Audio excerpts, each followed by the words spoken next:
Jornal da Rede Alesp. E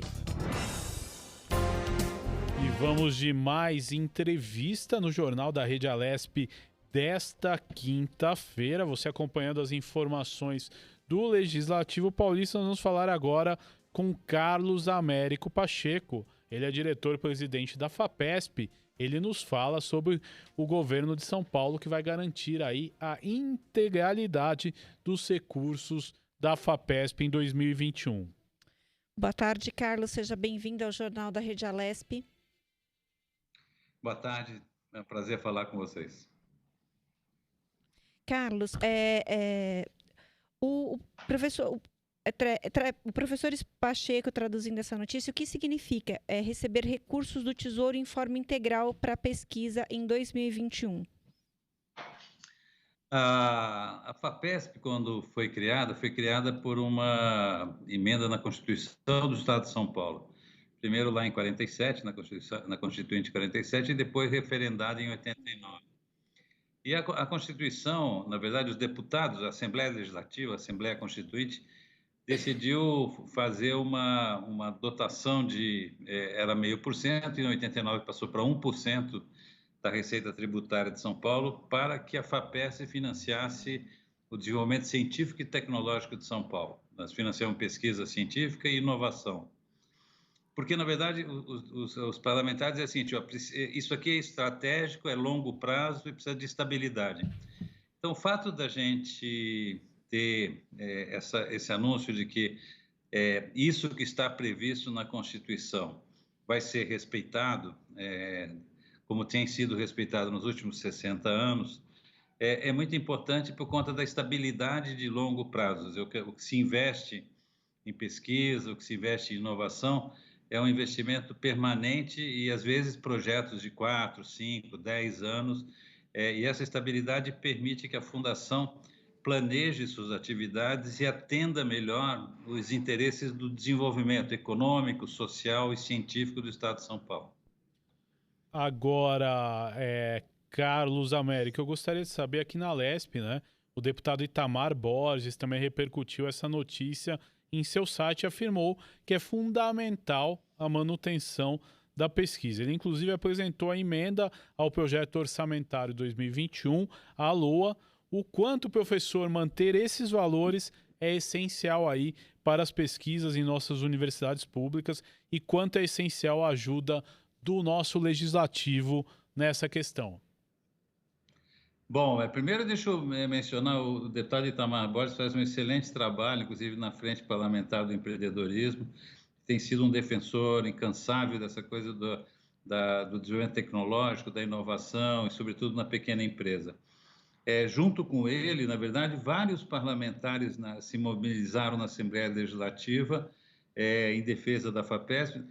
Não é em defesa da FAPESP, na defesa da tese de que isso aqui é um investimento relevante para o desenvolvimento do Estado de São Paulo. A própria Comissão de Ciência e Tecnologia da Assembleia, presidida pelo deputado Sérgio Vitor, por iniciativa do deputado e de vários membros da Comissão de Ciência e Tecnologia, também fez uma emenda de comissão que preservasse, na verdade, o orçamento integral da FAPESP. Então, a gente fica muito satisfeito com a noção de estratégia de inúmeros parlamentares. Eu vou cometer a falha de não citar um a um, foram várias emendas, várias iniciativas, vários pronunciamentos feitos na Assembleia em defesa disso, que é uma estratégia. Ou seja, quando os deputados em Assembleia Constituinte resolveram criar esse tipo de mecanismo, é porque eles queriam uma coisa de longo prazo e estável, que não ficasse oscilando de governo a governo, conforme o orçamento, etc. Então, isso aí é importante. O que nós fazemos com esse recurso? Nós financiamos pesquisas, eu posso dar vários exemplos, mas deixa eu pegar aquilo que talvez mais impacte hoje de todos nós, que é a Covid. O ensaio clínico da pesquisa da Coronavac é parcialmente financiado por nós, numa parceria com o pessoal do Todos pela Saúde, que é uma ação filantrópica de vários grupos privados, capitaneados pelo Banco Itaú, que criaram um fundo para financiar esforços de combate à Covid. Então, nós conversamos com eles, conversamos com o Butantan e decidimos conjuntamente com Todos pela Saúde financiar uma parte grande do ensaio clínico, é um volume razoável de recursos, 32 milhões e meio que nós aportamos, o Todos pela Saúde aportou 50 milhões para ajudar a construir a fábrica no Butantan. Evidentemente, o Butantan mobilizou outros recursos também, mas assim, esse é um exemplo de que a FAPESP pode ser um instrumento importante para endereçar, como se diz hoje, desafios relevantes do desenvolvimento de São Paulo. A Covid é um. Nós não só financiamos a vacina, como financiamos também, em parceria com Todos pela Saúde, uma rede, um repositório aberto, junto com vários hospitais, com o Sírio, com o Einstein, agora com a HC, etc., de exames clínicos de pacientes que foram internados, ficaram em UTI ou passaram por consulta e que apresentavam sintomas da Covid. Isso é importante porque são milhões de dados que permitem a gente, na verdade, os pesquisadores investigarem melhor as características da Covid, identificarem melhor as melhores estratégias e como que a gente faz o tratamento da doença. Então, tem várias coisas interessantes esse esforço nosso é o esforço de tentar aproximar a FAPESP das necessidades de São Paulo. E acho que a gente tem, inclusive, conversado muito com o governador, o vice-governador Rodrigo Garcia, a secretária Patrícia Ellen, que é muito focada nessa coisa do desenvolvimento tecnológico e da inovação, sobre como que essa ação conjunta, inclusive entre a FAPESP e várias secretarias, e a Desenvolve São Paulo e outras instituições, pode, na verdade, encontrar respostas a grandes desafios de São Paulo, na área da educação básica, na área de segurança pública, na área de prestação de serviços, da melhoria do serviço público em geral, etc. Então, eu acho que a FAPESP cumpre esse papel. E essa garantia de que não vai haver desvinculação de receita, que se mantém o orçamento integral, é essencial para isso, porque, na verdade, aí a FAPESP pode planejar no médio e longo prazo suas ações, porque muitos desses projetos que nós estamos falando não são projetos que se resolvem em 3 meses, em 6 meses. Às vezes, se precisa de uma resposta mais estruturada. Só para dar um exemplo de como, às vezes, as coisas demoram, nós financiamos uma empresa que ficou famosíssima nessa Covid, que é a Magnamed, que produz esses respiradores. Magnamed é hoje uma indústria importante para o mundo inteiro. Ela tem uma subsidiária nos Estados Unidos. Ela é brasileira, criada por 3 engenheiros aqui de São Paulo, 2 engenheiros do ITA, um engenheiro da Poli, que resolveram, há muitos anos atrás, largar os seus empregos e criar uma empresa. Nós financiamos lá atrás, há mais de 10, 15 anos atrás, a FAPESP financiou, num programa de pequenas empresas inovativas, o nascimento da Magnamed. Fizemos alguns projetos para eles, na sua origem, desenvolverem tecnologia de respiradores. Bom, nessa crise, eles viraram uma coqueluche, uma empresa altamente baseada em tecnologia, engenharia nacional, que produziu ventiladores para abastecer o mercado doméstico e exporta respiradores para todo lugar do mundo. Mas tomou tempo entre o que nós fizemos lá atrás, no início da Magnamed, e os resultados dão um tempo. Então, essa estabilidade no médio e longo prazo é essencial para a gente ter resultados, bons resultados. Gostei do coqueluche, professor. Eu queria... A gente sabe que a comunidade científica tem tido um papel muito importante no mundo inteiro. Eu queria que o senhor falasse um pouquinho sobre a nossa comunidade científica aqui no estado de São Paulo. Nós temos uma comunidade científica e tecnológica muito robusta.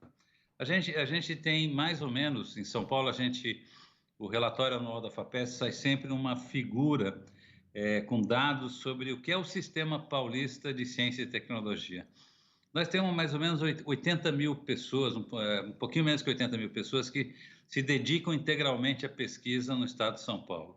A maior parte delas, curiosamente, estão em empresas. São engenheiros, cientistas que trabalham em empresa. Mais da metade do gasto em pesquisa e desenvolvimento em São Paulo é feito por empresas. Mais ou menos 55% desse gasto é feito por empresas e o restante pelas universidades, institutos de pesquisa e hospitais, que são uma parte importante do sistema de pesquisa em São Paulo. Então, a gente tem uma comunidade muito sólida. A gente tem as melhores universidades latino-americanas e bem ranqueadas globalmente.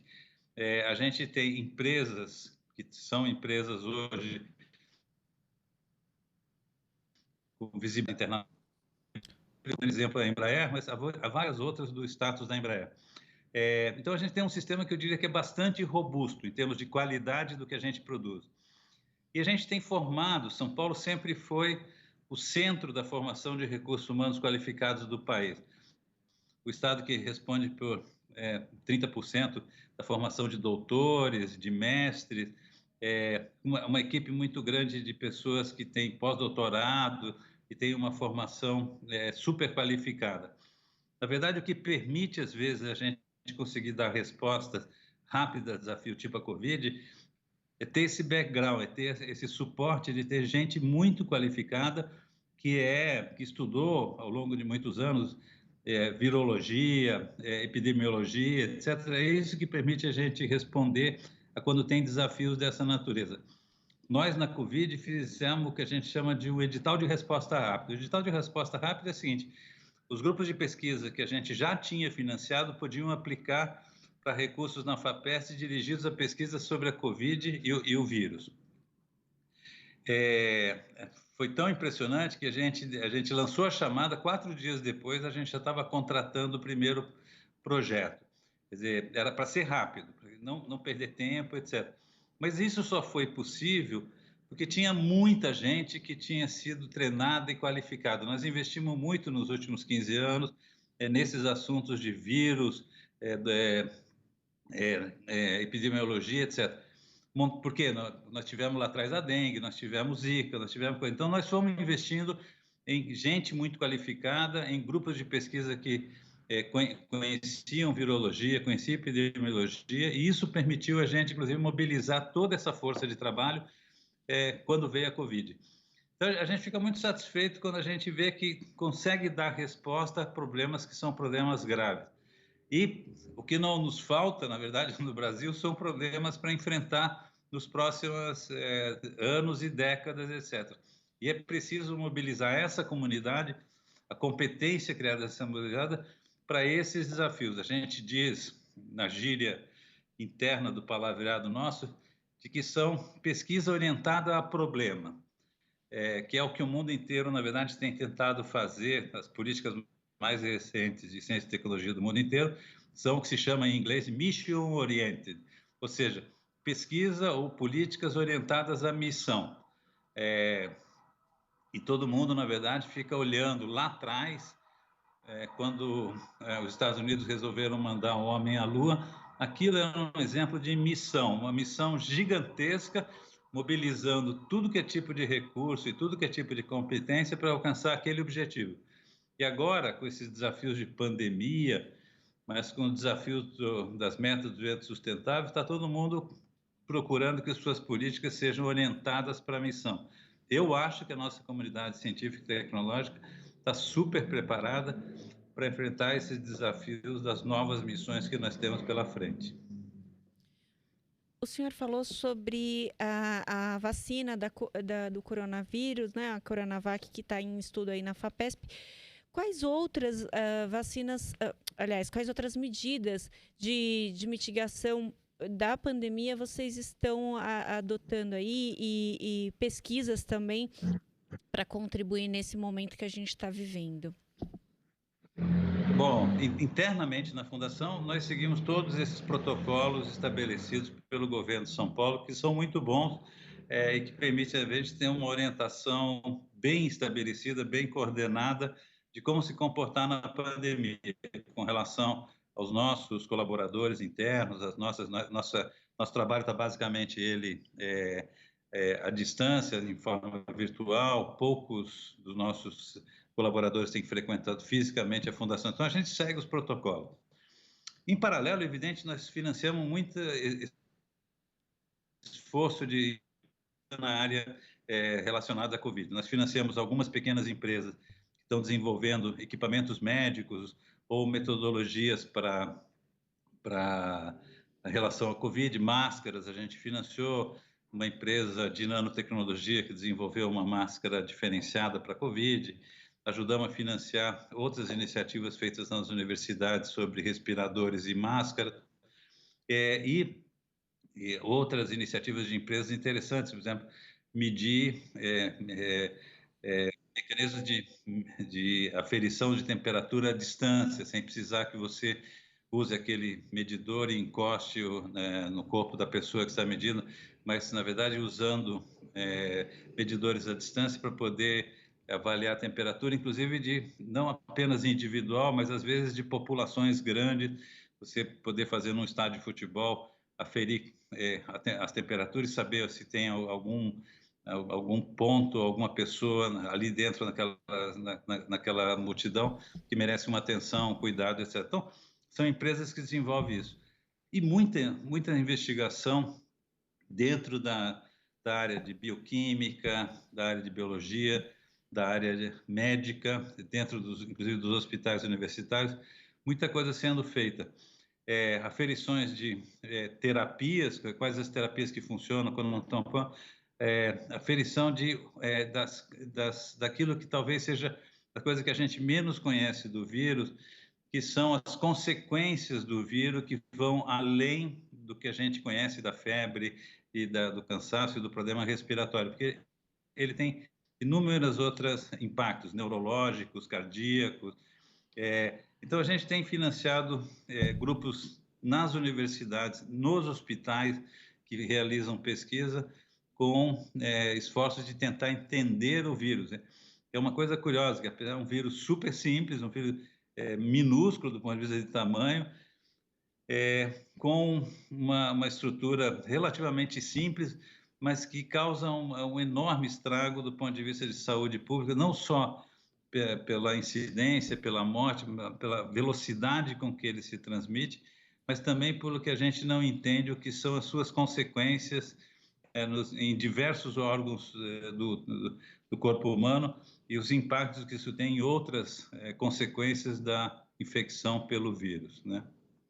Carlos Américo, eu quero agradecer a sua participação nesse jornal da Rede Alesp desta quinta-feira. Então, uma próxima oportunidade que a gente possa trazer aí as notícias da FAPESP, tá? Muito obrigado pela sua participação. Obrigado a vocês. Eu deixo um agradecimento especial à Assembleia Legislativa, a vocês, o jornalismo da Assembleia, e aos parlamentares que têm muito contribuído para a ciência e tecnologia de São Paulo. Até logo para vocês. Muito obrigada, professor.